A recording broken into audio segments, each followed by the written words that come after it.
असली तरी एकदम सख्यासारखे आहे. आम्ही पाचही बहिणी म्हणजे लहानपणीपासून आतापर्यंत बरोबर आहे. कुठलाही सण असू दे, दिवाळी असू दे, भाऊबीज असू दे, रक्षाबंधन असू दे, जत्रा, सगळ्या कार्यक्रमाला आम्ही पाचही एकदम सख्या बहिणी सारखे आजपर्यंत राहिलेलो आहे. दादा पण आपल्या सोबत असतो कायम.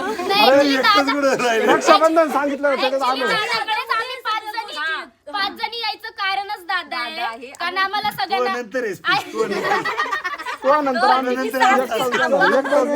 तुला अर्थ नंतर दिला आम्ही ज्या सख्या बहिणीसारखं राहतो ते आमच्या दादामुळे आहे. दादा आम्हाला जेवढा जीव लावतो ना तेवढाच यांना पण तिघींना पण तेवढाच जीव लावतोय. म्हणजे असं आमच्यात आणि त्यांच्यामध्ये कधीच अजूनपर्यंत दादाने पाचही बहिणींना सेम जीव लावतो. जीव लावते, दुरावा कधीच नाही केला की यांना म्हणजे आम्हाला असं तर त्यांना तसं कधीच नाही. म्हणजे माझ्या लग्नापेक्षा तिचं म्हणजे हे जे लग्न आहे त्याने सुहागपणे खूप जास्त म्हणजे माझ्यापेक्षा खूप जास्त छान तिचं लग्न तो करतोय. म्हणजे ते बघून पण आम्हाला आनंद वाटतो की आमचा भाऊ म्हणजे आम्हाला सगळ्यांना जीव लावतोय आणि तिच्यासाठी म्हणजे तिच्या खुशीसाठी की दादा नाही मला इथंच लग्न करायचं म्हणून त्याने हे सगळं फक्त तिच्यासाठी केले, तिच्या खुशीसाठी केले की बाबा माझी बहीण आहे.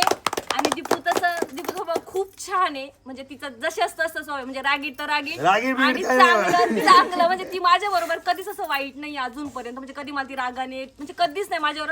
तर तिचा स्वभाव माझ्यासाठी तर खूप छान आहे आणि ती म्हणजे जीव पण तेवढाच लावते आणि समजून पण आता आपण समजून सांगितलं ती समजून पण घेते आणि कधीच मला आजपर्यंत असं उलट पण कधीच नाही बोलली. म्हणजे माझ्या छोट्या बहिणीसारखंच फील आहे आता.